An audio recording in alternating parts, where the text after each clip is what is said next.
Today's my topic is sternum, ribs, and development of diaphragm and body cavities. Development of diaphragm and body cavities बहुत छोटा topic है, मैंने इसीलिए इसके साथ डाला है, अलग नहीं बनाया, वरना फिर ये प्रॉब्लम होता है कि 2 मिनट की क्लास थी या 5 मिनट की क्लास थी, इसलिए इसको इसी के साथ ही डाला है.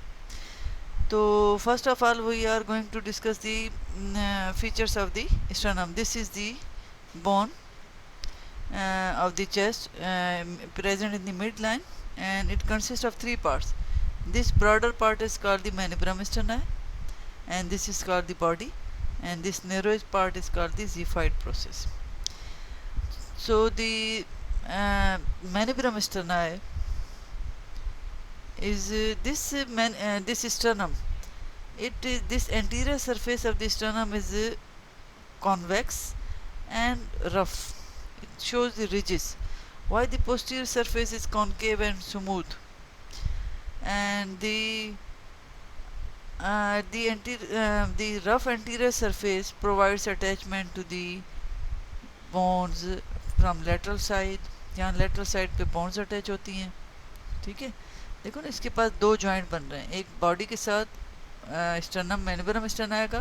This is called the sternal angle. ये मैंने कल भी बताया था आपको, पिछले लेक्चर में मैं बता चुकी हूँ. This is called the sternal angle. और this is the body of sternum, जिसमें यहाँ पे बकिया रिब्स अटैच होती हैं. And this is xiphoid process. So body makes a joint with the xiphy sternal joint. This is the manubro sternal joint which is called the sternal angle. तो anatomical position क्या होगी कि anteriorly it is rough and convex, and posteriorly जो है smooth होता है और rough नहीं होता, कॉनकेव होता है थोड़ा सा. Features and attachment. सबसे पहले बात करेंगे मैनुब्रम स्टर्नाई की. मैनुब्रम स्टर्नाई देखो, पहले तो जो 3 जॉइंट बना रहा है, पहले इसके पार्ट्स पढ़ते हैं. This is the suprasternal jugular notch, ठीक है, जगुलर नॉच. और ये हमारे पास नॉच है जो एनाटॉमिकल जॉइंट बना रही है किसके साथ, क्लेविकल के साथ, sternoclavicular joint. And this is a facet for the first rib के कॉस्टर कार्टिलेज के लिए. एंड दिस इज ए, तो इसके तकरीबन कितने जॉइंट हो गए, एक sternoclavicular joint and sternocostal joint and the manubriosternal joint, ठीक है.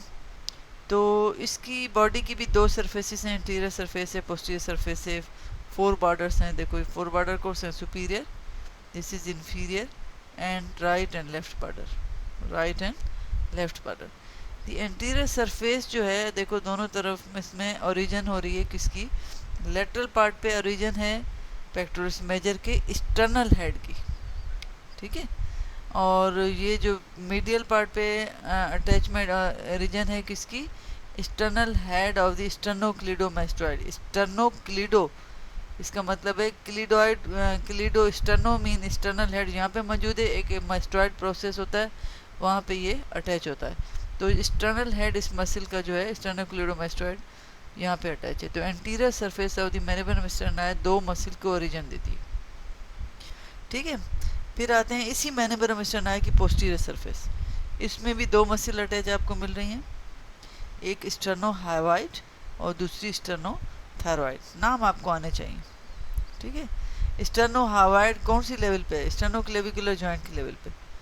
और ये जो स्टर्नोथायरॉइड है, ये वाली, ये फर्स्ट कॉस्टर कार्टिलेज की लेवल पे, ये फर्स्ट कॉस्टर कार्टिलेज है, ठीक है. इतना बताओ. अच्छा, ये जो पोस्टीरियर सरफेस है, ये मीडियास्टिनम की बाउंड्री बनाती है एंटीरियर. मैंने आगे चल के ये mediastinum, superior mediastinum. This is the superior mediastinum. ये इन्फीरियर मीडियास्टिनम है जो हार्ट की वजह से 3 में डिवाइड हुआ था, ये मैंने कल बताया था लेक्चर में. Anterior mediastinum, middle mediastinum and posterior mediastinum. So the sternum, posterior surface of the sternum, manubrum sternum forms the boundary, anterior boundary of this superior mediastinum, ठीक है.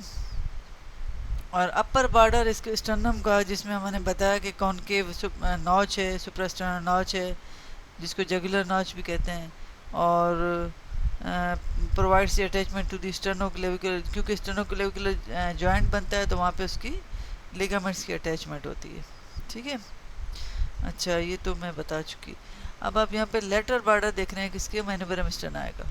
तो लेटरल बॉर्डर में यहाँ क्या अटैच है? फर्स्ट रिब का costal cartilage, first costal cartilage to form the, ये कौन से टाइप का जॉइंट है? बहुत बहुत अहम BCQ है, प्राइमरी कार्टिलेजिनस जॉइंट। ठीक है, इसमें दो फैसेट होंगे, एक अपर फैसेट होगा और एक लोअर फैसेट होता है। जो अपर फैसेट होता है इस जगह पे, वहाँ पे तो हमारे पास फर्स्ट कॉस्टल कार्टिलेज का lower Demi facet along with the Demi facet of the sternum articulate with the second. ये लोअर जो है ये पूरा फैसेट है, ये नीचे वाला फैसेट देखो आधा नीचे आधा ऊपर है, तो दिस इज डेमी फैसेट। और यहाँ पे कौन सी रिब अटैच होगी? Second costal cartilage. ठीक है, ये अहम अहम सवालात हैं जो मैं आपको पढ़ा रही हूँ, कोई एक्स्ट्रा चीज़ नहीं होगी, इसलिए ये सब याद करना। ठीक है, तो लोअर बॉर्डर इसका जो मैंने कहा था बॉडी ऑफ स्टर्नम से आर्टिकुलेट करता है, मैनिब्रोस्टर्नल जॉइंट। इसकी टाइप कौन सी है? सेकेंडरी कार्टिलेजिनस, क्योंकि मिड में जो जॉइंट होते हैं वो ज़्यादातर सेकेंडरी कार्टिलेजिनस जॉइंट होते हैं। ठीक है, तो अब इस जगह पे स्टर्नल एंगल भी बनता है, एंगल ऑफ लुइस, जो मैंने कल आपको बताया था। इसको अगर कट करके यहाँ पे देखो एंगल ऑफ लुइस में कौन से स्ट्रक्चर होंगे? पीछे ये आप यहाँ पे देखो, ये कट हो रहा है यहाँ से एंगल से, तो इसमें देखो क्या क्या है, ये आर्च ऑफ असेंडिंग एओर्टा है, फिर आर्च ऑफ एओर्टा है, उसकी ब्रांचेस होंगी, डिसेंडिंग एओर्टा है, और यहाँ पे एसोफेगस और ट्रैकिया होगा। मेन स्ट्रक्चर्स यहाँ पे इसके पीछे मौजूद हैं, ये मैं आगे चल के और भी पढ़ा देती हूँ। नाउ दी बॉडी, तो एंटीरियर सरफेस ऑफ बॉडी, इसकी अटैचमेंट क्या है? वही पेक्टोरस मेजर का एक्सटर्नल हेड। ठीक है, और इसमें आप देखो अपर पार्ट जहाँ एक्सटर्नल एंगल है, तो डेमी फैसेट में ये सेकंड कॉस्टा कार्टिलेज अटैच हो रहा है, फिर third fourth fifth and six costa cartilage इसके साथ डायरेक्टली अटैच हैं, जो मैंने कहा था ट्रू रिब्स। ठीक है, फिर 7 कॉस्टा कार्टिलेज जो है उसके साथ बाकी 9 10 11 कॉस्टा कार्टिलेजेस मिलके कॉस्टल मार्जिन बनाते हैं। इसकी एंटीरियर सरफेस जो है इसमें रिजिज होती हैं and it provides attachment to the, gives origin to the pectoralis major muscle. और रिजिज की वजह से वो जब फ्यूज हो जाती हैं तो उसको हम कहते हैं स्टर्नी ब्रिग। Now the posterior surface of the body of sternum, ठीक है, जो कि कॉनकेव थी। The lower part of the posterior surface, this one, gives origin to the sternocostalis muscle. This is the sternocostalis muscle. ठीक है, और अपर पार्ट में देखो तो प्लूरल रिफ्लेक्शंस हो रहे हैं। क्या हो रहे हैं? Pleural reflections. और यहाँ पे पेरिकार्डियम का भी मौजूद होता है, क्योंकि पेरिकार्डियम लेफ्ट साइड जो ऑक्यूपाइड होती है वो पेरिकार्डियम से हो जाती है, और राइट जो होती है वो प्लूरा से रिलेटेड होती है। अच्छा, it's lateral border of the manubrium sterni, मैंने आपको बताया कि किस कहाँ से लेके सेकंड से लेके 7th कॉस्टल कार्टिलेजेस की यहाँ पे अटैचमेंट होती है। ठीक है, now the xiphoid process, this one, this is the lowest and the narrowest portion of the sternal bone, and इसकी साइज और शेप तो वेरीज करती है। कभी कभी ये बाइफिड होती है, यहाँ से यूं ऐसे दो मुंह होते हैं इसके। एंड इट देखो यहाँ पे अटैचमेंट किसकी है? इंसर्शन है, ब्लू कलर है, rectus abdominis muscle anteriorly attach है। ठीक है, फिर यहाँ से हमारा एब्डामिन शुरू हो जाता है, तो यहाँ पे लीनिया एल्बा, एक अभी एब्डामिन में जाके आप पढ़ोगे, वो इसकी टिप पे अटैच होता है, एक्सटेंड होता है वहाँ से। ठीक है, तो features of the external angle मैं आपको बता चुकी। External angle external about felt का कहाँ फेल्ट करते हैं? 5 centimetre below the suprasternal notch. यहाँ पे सुप्रास्टर्नल नॉच होगी, उससे 5 सेंटीमीटर नीचे आओगे तो एक्सटर्नल एंगल फील होगा। और एक्सटर्नल एंगल की इंपॉर्टेंस ये है कि यहाँ से हम रिब को काउंट करते हैं, सेकंड रिब यहाँ पे अटैच होती है। ठीक है, और उसके अलावा एक्सटर्नल एंगल से ये स्ट्रक्चर पास होते हैं, ये भी हमें। और एंटीरियरली तो इसकी लेवल यहाँ पे, पोस्टीरियरली जो लेवल अगर पूछी जाए तो at the level of the T4 and T5 mean thoracic 4 and thoracic 5 vertebra के लेवल पे। ठीक है, तो यहाँ से जब हम हॉरिजॉन्टल प्लेन पास करते हैं तो इस एक्सटर्नल एंगल में हमारे पास कौन से स्ट्रक्चर हैं जो मैंने अभी बताया? डिसेंडिंग एओर्टा भी है, begins at this level, this is ascending aorta, फिर आर्च ऑफ एओर्टा, फिर डिसेंडिंग एओर्टा। ठीक है, और फिर उनकी ब्रांचेस भी होंगी। और यहाँ पे आप देखो, this is the pulmonary trunk, ये लंग्स की तरफ जाने के लिए pulmonary trunk. Upper border of the heart भी यहाँ पे मौजूद है, अजाइगस वेन अभी यहाँ पे तो नहीं दिखाई, लेकिन अजाइगस वेन भी यहाँ पे, और सुपीरियर वेना केवा भी, क्योंकि हार्ट के चेंबर में यहाँ superior vena cava right side पे ओपन होता है। तो ये स्ट्रक्चर भी आने चाहिए कि स्टर्नल एंगल पे इंपॉर्टेंट स्ट्रक्चर कौन से होते हैं। Now the some clinicals, the sternal puncture, हम ये एडल्ट में करते हैं बोन मेरो एस्पायरेशन के लिए, लेकिन बच्चों में नहीं करते ज़्यादातर, क्योंकि उससे क्या होता है कि वो उनकी थिन होती है स्टर्नम, तो वो पीछे कार्डियक, तो वो कार्डियक में अगर ये लार्ज वेसल्स आयोटा वगैरह में रप्चर हो गया तो फिर हेमोरेज हो जाती है, जो कि fatal haemorrhage, I mean life threatening. Mid sternotomy, जब हम बाईपास करते हैं तो स्टर्नम को मिड से कट करते हैं ताकि वो उसको ओपन कर सकें। Funnel chest, abnormal thoracic cage है in which the anteroposteriorly sternum compress होती है, ये किसी may be compress the heart, अगर ये इस तरह से पीछे से कंप्रेस हो तो हार्ट पीछे होता है, उसको कंप्रेस करती है। पिजन टेस्ट, ये किसी विटामिन की कमी की वजह से होती है, आगे की तरफ उभर आती है स्टर्नल थोरेसिक केज जैसे, तो जैसे आप देखो ना कबूतर का वो अगले निकला हुआ होता है चेस्ट जो है, तो उस तरीके से। फिर स्टर्नल फ्रैक्चर जो है ज़्यादातर जो ड्राइवर ड्राइविंग करते हैं, अचानक अगर सीट बेल्ट ना बांधा हुआ हो तो आगे से जब लगता है व्हील, वो जो स्टीयरिंग व्हील है, तो उसके साथ स्टर्नल एंगल में वो फ्रैक्चर आता है, तो आपको ये पता होना चाहिए। और अगर ये फ्रैक्चर आ गया और पीछे की तरफ गई बोन, तो फिर वही ग्रेट वेसल्स जो है वो इन्वॉल्व होंगी, ठीक है। ग्रेट वेसल्स मीन्स एओर्टा वगैरह। Now the some points regarding the rib. Rib पहले तो किस टाइप में आती है, फ्लैट बोन में, ठीक है। मैंने आपको कल भी उस दिन भी बताया था कि रिब्स की अटैचमेंट यहाँ पे स्टर्नम के साथ है, ये ट्रू रिब्स हैं।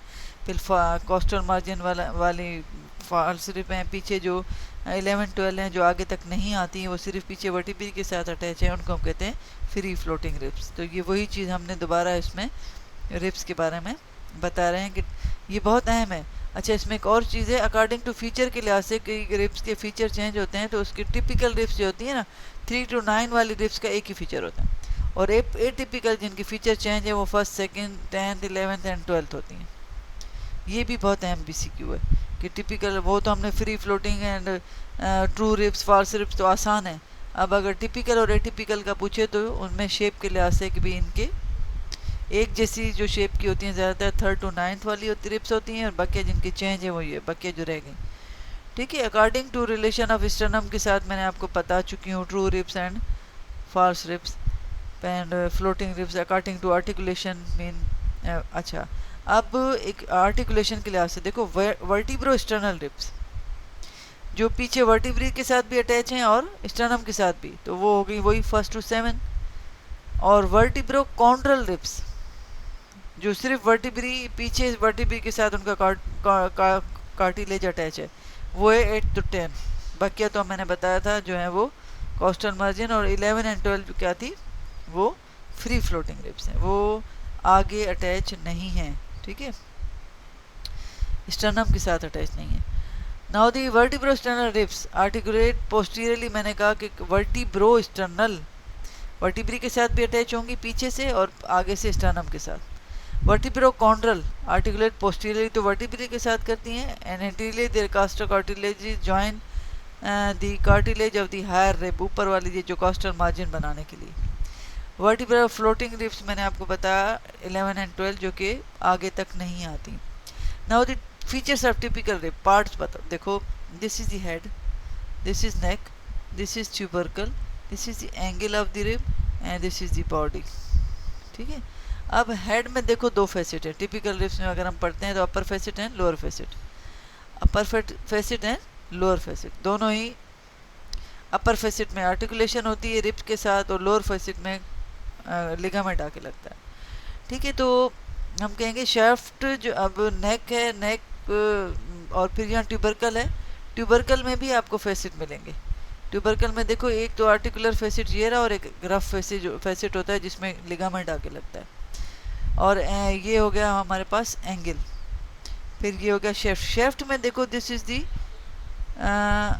ये इनर सरफेस है, बाहर की तरफ आउटर सरफेस होगी, ये सुपीरियर बॉर्डर होगा, वो इन्फीरियर बॉर्डर होगा। तो जो इन्फीरियर बॉर्डर है, लोअर बॉर्डर, ये लोअर बॉर्डर है। कैसे मैंने पहचाना, क्योंकि इन्फीरियर बॉर्डर के साथ कोस्टल ग्रूव होता है। कोस्टल ग्रूव में जो है वो VAN, वैन, आर्टरी और नर्व्स रन करती हैं, ठीक है। अच्छा, नाउ दी एंगल हो गया, ये हो गया रिप के बारे में। अब वो टिपिकल रिप्स के बारे में हो गया जो ज़्यादातर 3rd to 9th रिप्स थी। अब एटिपिकल रिप्स में हम ज़्यादा तो नहीं पढ़ते, हम फर्स्ट एंड सेकंड का थोड़ा पढ़ते हैं। This is the first rib. अब जो वैसे रिप थी ये वाली टिपिकल रिप, इसमें एटिपिकल रिप देखो, इसमें ये इसका अपर बॉर्डर, ये लोअर बॉर्डर है, वो अपर बॉर्डर है, फिर इनर सरफेस है, आउटर सरफेस है। लेकिन जो फर्स्ट रिप होती है वो थोड़ी सी फ्लैट एंड होती है, फिसी हुई जैसे नहीं होता है। अब ये देखो, ऊपर सुपीरियर सरफेस है, नीचे इन्फीरियर सरफेस है, ये इनर बॉर्डर है, ये आउटर बॉर्डर है। इसमें अपर है, ये इस तरह खड़ी हुई नहीं हुई होती।